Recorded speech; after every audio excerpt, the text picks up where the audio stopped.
المرسلين محمد وعلى آله وأصحابه أجمعين أما بعد قال رسول الله صلى الله عليه وسلم أربع من سنن المرسلين الحياء والتعطر والسواك والنكاح او كما قال عليه الصلاة والتسلیم۔ معزز حاضرین، اس موقع پر میں صرف 2 حدیثیں آپ حضرات کے سامنے عرض کروں گا۔ آپ خود ان حدیثوں سے سمجھیے نکاح کہتے کسے ہیں اور نکاح کی زندگی سے دین چاہتا کیا ہے۔ ایک خاتون ہے فاطمہ بنت قیس، ایک موقع پر اللہ کے نبی علیہ السلام کی مجلس میں آئی۔ آگے انہوں نے کہا کہ یا رسول اللہ صلی اللہ علیہ وسلم، 3 جگہ سے میرا نکاح کا پیغام آیا ہے، کہاں نکاح کروں؟ آپ ذرا غور کریں اس حدیث پہ۔ اللہ کے پیغمبر علیہ السلام سے مشورہ کر رہی ہیں۔ معلوم یہ ہوا ہماری نوجوان نسل، لڑکے ہوں لڑکیاں ہوں بچے ہوں بچیاں ہوں، اپنی رائے سے منتخب کرنا کہ میری مرضی، میں جہاں چاہے نکاح کروں۔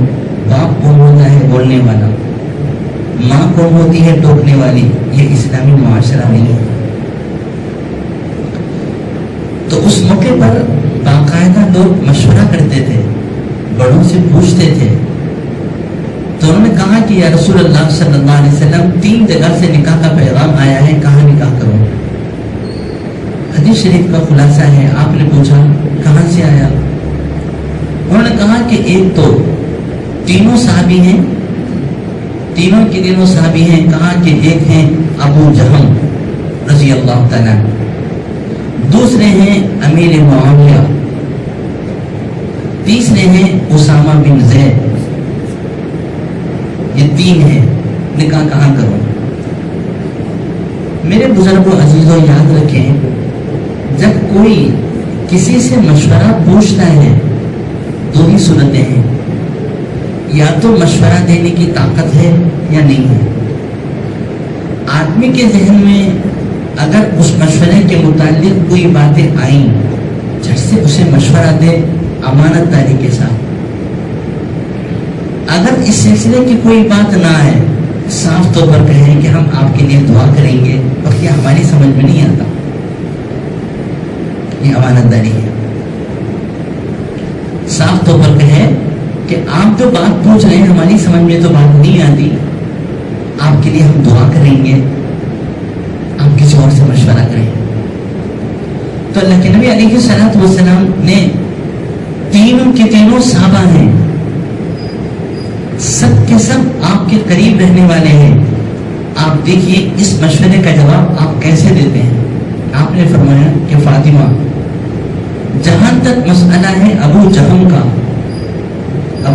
کا، آپ نے کہا خلاصہ ہے حدیث کا کہ ہمیشہ ان کی لاٹھی ان کے کندھے پر رہتی ہے۔ ایک عرب کا محاورہ ہے، لاٹھی کندھے پر رہتی ہے۔ ہمارے یہاں کا محاورہ ہے غصہ ناک پہ رہتا ہے، فلانے کا غصہ ناک پہ رہتا ہے۔ عرب کا محاورہ ہے لاٹھی ہمیشہ کندھے پر رہتی ہے۔ حضرت فاطمہ بنت قیس کا مزاج میں تیزی تھی، غصہ تھا، ان کے مزاج میں بھی غصہ ہے۔ کہاں تمہارے مزاج میں غصہ ہے، اس غصے کی وجہ سے تمہاری زبان چلے گی، ادھر لکڑی چلے گی، ادھر زبان ادھر لاٹھی، ایسا کرانا نہیں لے سکتا۔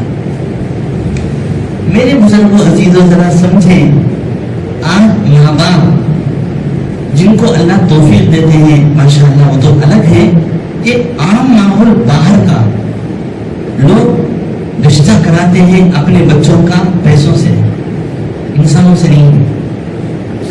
جھٹ سے پہلا سوال یہ ہوتا ہے کتنا کماتا ہے، کیا ذاتی گھر ہے، کیا فلانی چیزیں ہیں، سوالیاں ہیں۔ قطعاً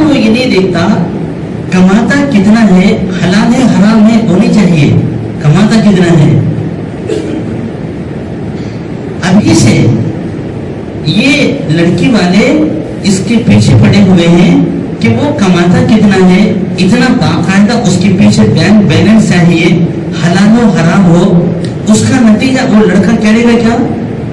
اس کا مزاج بن گیا, آنے والا رشتہ مجھے پیسہ دیکھ رہا ہے, حلال و حرام کو نہیں دیکھ رہا ہے, تو لہذا نکاح کے بعد چاہے میں یہ بیوی کا پابند رہوں, کئی عورتوں کا میری مرضی, کیونکہ انہوں نے بھی حلال و حرام کو نہیں دیکھا, میری بھی مرضی ہے. رشتے ٹوٹ گئے, ضائع برباد ہو گئے. ماں باپ ہمیشہ یہ سوچتے ہیں کہ ہمارے لیے جو بہو ہے یا ہمارے گھر جو داماد آئے بہت اچھا رہے, ماشاءاللہ اچھی سوچ ہے. کبھی ہم نے اس نیت سے بھی سوچا ہے کہ ہمارا بیٹا کسی گھر کا داماد بن کے جائے, باپ کا نام لیا کرے, لوگ اس گھر کے اندر محلے والے دیکھیں تو لوگ رشک کریں, ماشاءاللہ داماد ہو تو ایسا. کیا پیاری عادتیں ہیں, کیسے وہ بڑوں کا احترام کرتا ہے, چھوٹوں سے کیسے شفقت کے ساتھ پیش آتا ہے. تو اس نیت سے ہم نے کب تربیت کیا ہے کہ ہماری بیٹی جب کسی کے گھر کی بہو بنے تو پھر ماشاءاللہ اس گھر والے دل سے دعائیں دینے والے بنے کہ پتہ نہیں کون اس کے ماں باپ نے کیسے تربیت کی, سبحان اللہ کیا پیاری بچی ہے, کیسے اچھی عادتیں ہیں, بڑوں کی کیسے قدر کرتی ہیں. یہ عادتوں کی طرف آج ہمارا ذہن ہی نہیں گیا. خاندان کیسا, پیسہ کتنا, جاب کتنا, لڑکی والے ان کے پاس کیا بینک بیلنس کتنا دیں گے, لوگ ترازو رکھ کے تولتے ہیں. یاد رکھیں الدین کا فیصلہ یہ ہے, کما تدینو تدانو, کما تدینو تدانو. آج نکاح کرنے سے پہلے لڑکی کو ایک ترازو میں بٹھایا ہو, دوسرے ترازو میں دولت کو پوچھ رہے ہو, پوچھو کتنا چاہیے, لیکن یہ نہ بھولو وہ زمانہ دور نہیں ہے, وہ دن جب تم بھی 2-4 بچیوں کے باپ ہو جاؤ گے, تم کو بھی اسی تمہارے ساتھ بھی معاملہ کر دیا جائے گا. جو بیج بوئیں گے وہی درخت اگے گا, جو بیج ڈالیں گے وہی درخت اگے گا. اگر آدمی کارٹون کے بیج وہ اگر بوئے کہ امید لگائے اس سے اچھا پھل نکلے, ہو نہیں سکتا, ایسا ہو نہیں سکتا. اس لیے ہر شخص سے کہا گیا کل اگر تم چاہتے ہو تمہارے ساتھ آنے والے لوگ نرمی کا معاملہ کریں, آسان طریقہ یہ ہے, آج دوسروں کے ساتھ نرمی کا معاملہ کرو, آج دوسروں کے ساتھ شفقت کا معاملہ کرو.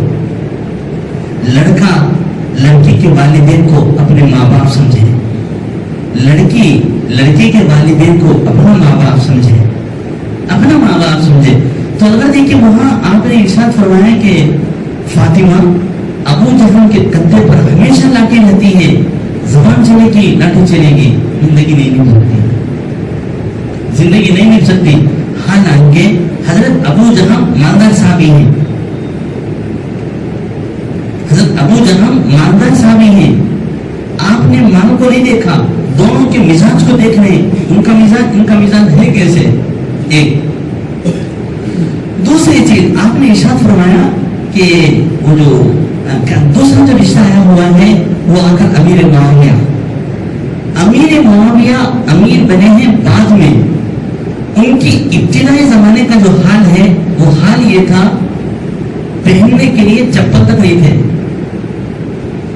فاطمہ بنت قیس اونچے گھرانے کی لڑکی تھی. امیر معاویہ انتہائی غریب, غریب بھی نہیں انتہائی غریب. کہا کہ فاطمہ, اچھا امیر معاویہ اللہ کے نبی علیہ الصلوۃ والسلام کے نسبی برادر, یعنی آپ کے سالے ہوتے ہیں, آپ کے سالے, باوجود ہے کہ آپ کے نسبی برادر ہیں, اس کے باوجود بھی فرمائے کہ امیر معاویہ وہ تو خود فقیر ہیں, ان کا خود آ کر پیٹ نہیں بھر سکتا, تمہارا پیٹ کہاں سے بھریں گے, دولت کو نہیں دیکھ رہے ہیں, وہ تو انتہائی غریب ہیں, کچھ تو بھی آپس میں مناسبت. اور پھر فرمایا کہ فاطمہ جہاں تک مسئلہ ہے اسامہ بن زید کا, تم اسامہ سے نکاح کرو, تمہارے مزاج میں ان کے مزاج میں آپس دونوں کا مزاج جڑتا ہے. عجیب اتفاق کی بات یہ تھی اسامہ بن زید سامنے رنگ کے تھے. فاطمہ یہ عرب کی حسین عورتوں میں سے تھی. ان کی طبیعت مائل نہیں ہوتی تھی کہ وہ تو سامنے رنگ کے ہیں. کہا کہ فاطمہ اللہ اور اس کے رسول کی بات مانو, اس میں تمہارے لیے خیر ہے, تمہارے مزاج آپس میں جڑتے ہیں. چنانچہ اس کے بعد فاطمہ نے نکاح کیا. کہتے ہیں ماشاءاللہ ان کا گھرانہ اتنا مثالی گھرانہ ہو گیا مدینے میں. لوگ کہتے تھے میاں بیوی ہوں تو ایسے ہوں جیسے کہ اسامہ اور فاطمہ ہیں.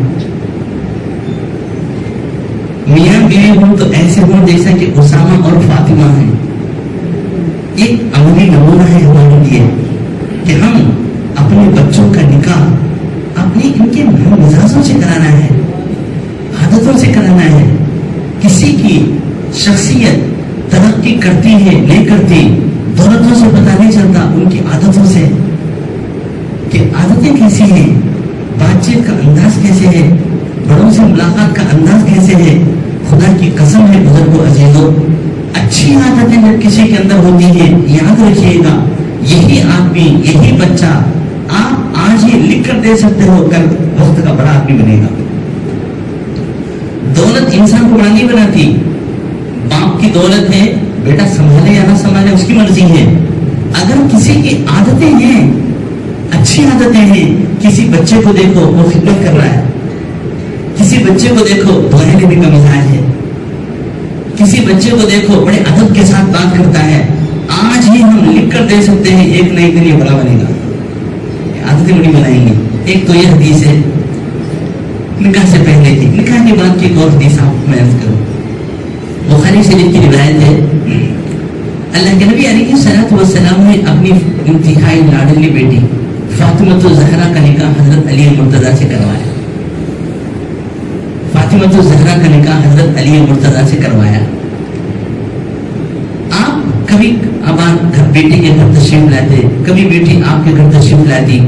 آپ کو بیٹی سے اتنی محبت تھی, گھر میں بیٹھے ہیں, بیٹی آ رہی ہے, جھٹ سے آپ اپنی جگہ سے اٹھے گئے دروازے تک, بیٹی کے دونوں ہاتھوں کو آپ نے پکڑا, بڑے ادب محبت کے ساتھ شفقت کے ساتھ گھر بلا رہے بٹھا رہے, اور بڑی توجہ کے ساتھ پوچھ رہے کہ بیٹی کیسے آنا ہوا, کیا پریشانی ہے, کیا بڑی انتہائی. حضرت فاطمہ کی عادت بھی ایسی تھی رضی اللہ تعالیٰ عنہ, جب کبھی حضور ان کے گھر تشریف لے جاتے تو بڑی محبت کے ساتھ وہ دروازے سے آ کے اپنا ابا جان کے ہاتھ پکڑ دی, گھر تک لے جاتی. ایک دن اللہ کے نبی علیہ الصلوۃ والسلام بیٹی کے گھر آئے, بیٹی کو دیکھا کہ پریشان بیٹھی ہے. بیٹی کی پریشانی پیغمبر دیکھ نہیں سکتے تھے. ایک دن آپ نے منبر پر کھڑے ہو کر فرمایا تھا فاطمہ میرے دل کا ٹکڑا ہے, جس نے فاطمہ کو تکلیف دیا وہ مجھے تکلیف دینے والا, جو مجھے تکلیف دینے والا وہ اللہ کو تکلیف دینے والا ہے. تو بیٹے سے آپ نے پوچھا کہ فاطمہ کیا ہوا, کیوں پریشان بیٹھی ہو. حضرت فاطمہ نے کہا کہ یا رسول اللہ صلی اللہ علیہ وسلم میرا اور حضرت علی کا آپس میں جھگڑا ہو گیا.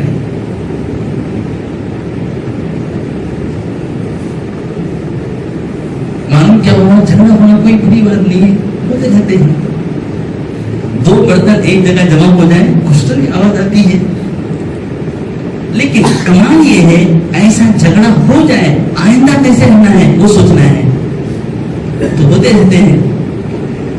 تو آپ نے مجھ سے پوچھا, حضرت فاطمہ نے کہا کہ میرا اور حضرت علی مرتضیٰ کا آپس میں جھگڑا ہوا. بخاری کی روایت ہے. آج دیکھیے میرے بزرگ و عزیزوں, یہ مسئلہ اگر ہمارے ساتھ پیش آ جائے ہم کیا کریں گے. آپ ہوں میں ہوں کوئی بھی ہوں, جھٹ سے بیٹی سے پوچھیں گے کیا ہوا, کیا بولے, کیا پیغمبر کی بیٹی کی خبر نہیں ہے ان کو, فلانی لمبے چوڑے, یہ سب جو کریں گے. آپ نے کچھ نہیں فرمایا. ایک صحابی سے کہا کہ جاؤ دیکھو فاطمہ کہاں ہے, حضرت علی کہاں ہے. جا کر دیکھا کہ مسجد میں سو رہے, حضرت علی مسجد میں سو رہے تھے. انہوں نے کہا کہ یا رسول اللہ وہ مسجد میں سو رہے. آپ سیدھے گئے, جا کر حضرت علی کو اٹھایا. ایسے سوئے ہوئے تھے کہ ان کی چادر ان کے کندھے سے نیچے آ گئی تھی, بالکل وہ اس پر پیٹ تھی, وہ پیٹ کو مٹی لگی ہوئی تھی. آپ نے مٹی کو صاف کیا, کہا کہ قم یا ابا تراب, چلو مٹی والے. آپ ان کو لے لیے, لے کر سیدھا بیٹی کے پاس آئے, بیٹی کے ہاتھ کو پکڑا,